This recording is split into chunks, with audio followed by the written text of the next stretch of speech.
FSN Radio. It's all about what's next. Go to financialsurvivalnetwork.com and sign up for your free weekly newsletter. You'll also get 3 free reports. The Financial Survival Network. It's all about what's next.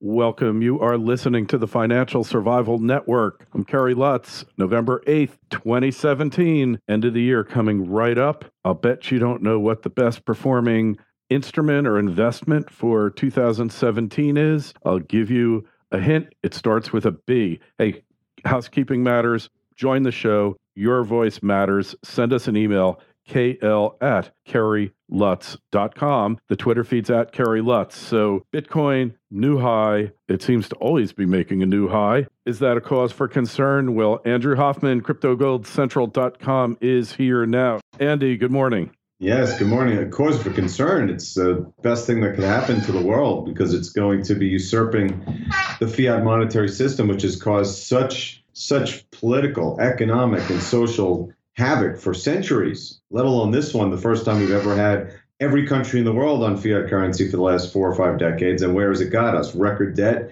record social inequality, record overcapacity in the economy that's in turn caused record manipulation of markets. So, and look at all the political turmoil and geopolitical turmoil.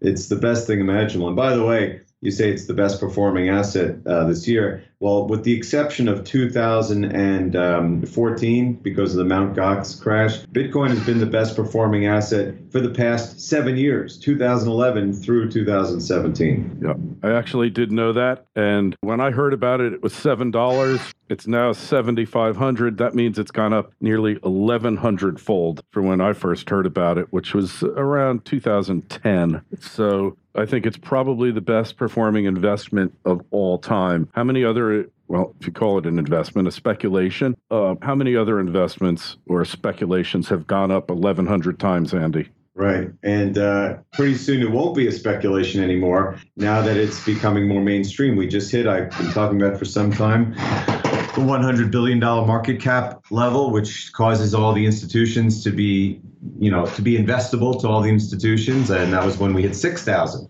And now we're at 125 billion. And this, we've been talking about for a long time, the wall of institutional money is now starting to come in. And the CME Futures contract is launching next week. We'll undoubtedly see a slew of ETFs come in next year. Amazon.com is obviously getting ready to accept it. And, sometime I would say in the next 2 to 3 years, it won't be considered a, quote, speculation or investment anymore. It'll be considered money. Hey, what's the deal with Overstock? They've got big plans for Bitcoin. I'm not exactly sure what their deal is. Overstock is, it's a dinosaur as far as a business model. I mean, so is eBay. Has anyone heard about eBay lately? It used to be a big part of my life. Craigslist has destroyed eBay. There's no real need for it anymore. I mean, there's a little need for it, but it's going away. And Overstock is even less useful. The thing with Overstock, though, is the guy who runs it, I don't even know his name, just happens to be one of the biggest Bitcoin enthusiasts ever. I would bet on a personal level, he could be one of the wealthiest people on the planet because of it. And as a result, he's almost used Overstock.com simply as kind of a Bitcoin venture company. Like he did an ICO to raise capital for Overstock.com. He's been accepting Bitcoin. So, the business model has nothing to do with the future, but this guy has used the Overstock shell to become a very, very wealthy man. Yeah, well, Overstock has got a lot of cool stuff. And if you've moved into a new home and you need cheap furniture, you can't do better than Overstock. I mean, they've got so many different things. I bought a lot of stuff from it myself. Didn't use Bitcoin, which I guess I should be glad about because it just went up in value. But Andy, doesn't the fact that Bitcoin keeps going up in value, isn't this going to be a Gresham's Law type thing where the bad money squeezes out the so-called good money? I mean, I don't know how to put it. To me, it's the good money squeezing out the bad because the fiat currency is leaving and going into Bitcoin, and it's becoming larger and more powerful. And as a result, the politicians, the bankers, and the institutional investors are recognizing it. And I mean, it's just there's no words for how much it's advanced. It's not just like, oh, well, it's up this year. It's up this year with good reason. The adoption rate has exploded. The whole hard fork thing, the immutability of the network is all but dead. In fact, after next week's planned 2x hard fork, I think that'll be over forever. And my increasingly growing speculation that I've been talking about for some time is that I wouldn't be surprised if it's canceled, because we're seeing the futures price for 2x plunge to a new low, and I think the miners are slowly but surely starting to one by one back out of it because there's no reason for it to exist. So don't be surprised if kind of a what I call a Bitcoin Big Bang event occurs next week if it does not go through. And even if it does, it's going to be as useless as B Cash or Bitcoin Cash, whatever you want to call it. My point being that so much has occurred this year, and I haven't even talked about SegWit activating, which means the whole technological explosion of use cases and scaling is going to go into effect in 2018. I think when we're talking next year, it's the whole Gandhi thing. First you laugh at it, and then you fight it, and you deny it and all that, and then eventually you join them. And that's exactly what's going to happen here. So, hey, you got to explain again what a hard fork is, because I know a lot of you out there are not familiar with the term hard fork. What is it exactly, Andy? Yeah, isn't it great that I have all these careers in oil and gold and mining, and now I'm living pretty close to Boulder, and I'm a techie now, right? But the fact is that I'm really just, as I did in gold and oil, I just learn the lingo and learn how things work and make judgments. But what a hard fork is very simple. Bitcoin is a blockchain.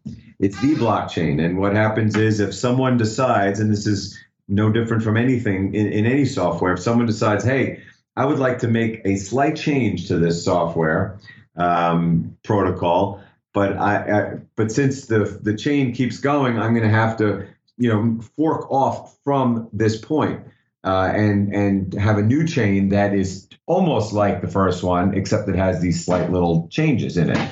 And therefore, you have two chains simultaneously. And that's exactly what happened with Bcash, Bitcoin Cash.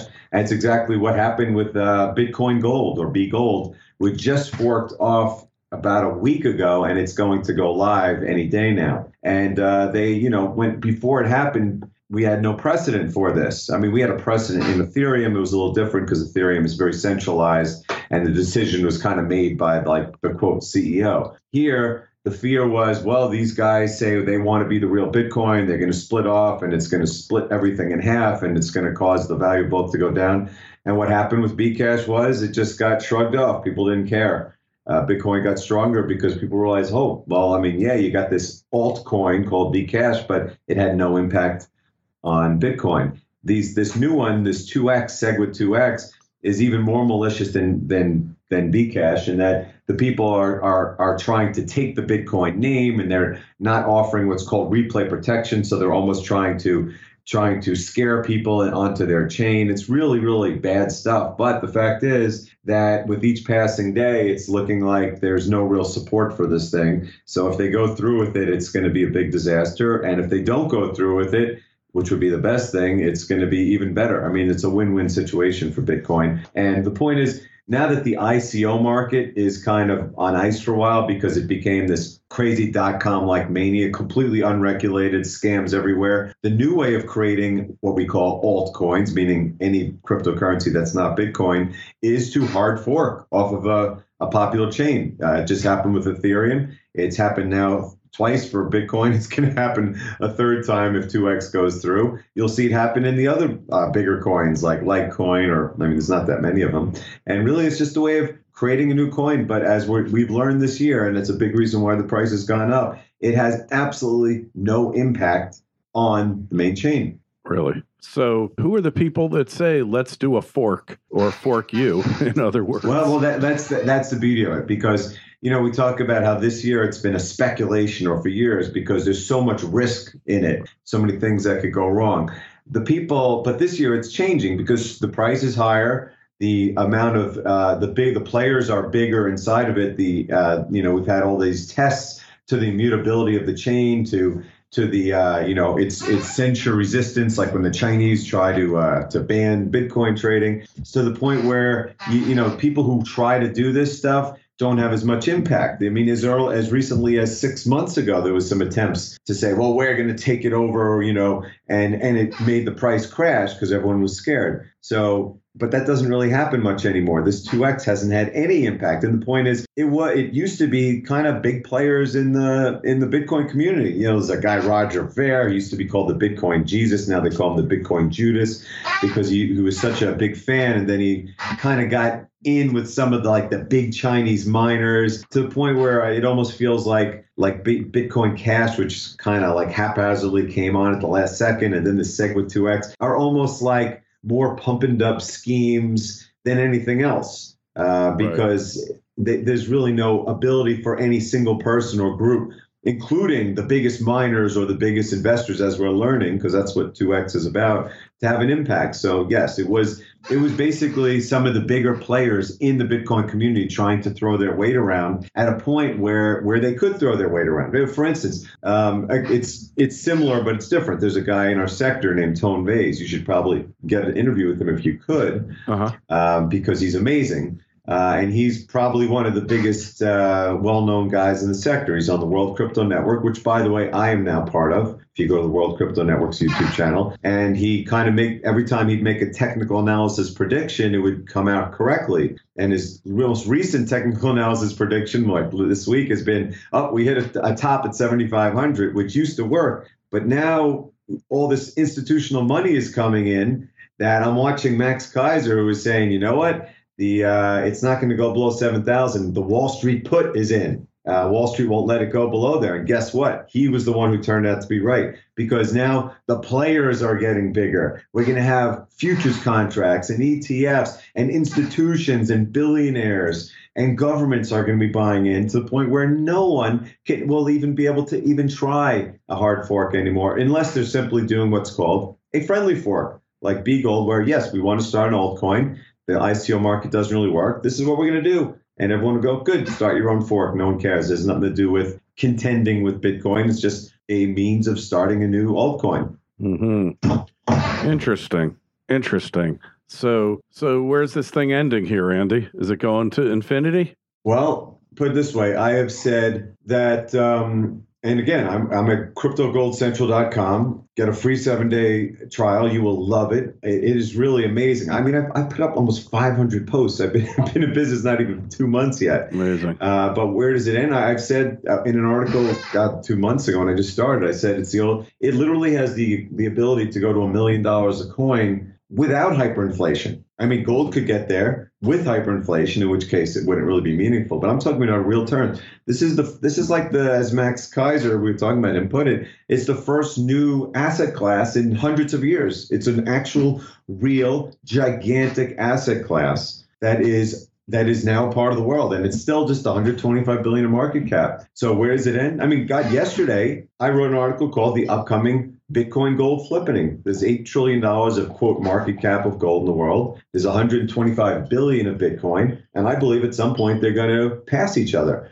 I'm not sure at what price, but I believe that this is the future of money. It's the future of wealth storage. I still like gold. I think it's got a future. I think it has no downside. I mean, literally no downside potential with the state of the mining industry and all the money printing. But the future of money and wealth storage is Bitcoin. I think you just might be right. So go get a free 7-day subscription, CryptoGoldCentral.com. Go to our site. You'll have a link there to Andy's site. Also sign up for the newsletter. And while you're there, join the show. Send us an email, kl@kerrylutz.com. Twitter feed's @KerryLutz. And Facebook page is Financial Survival Network. Andy, we will catch up with you next week. Yep, looking forward to it.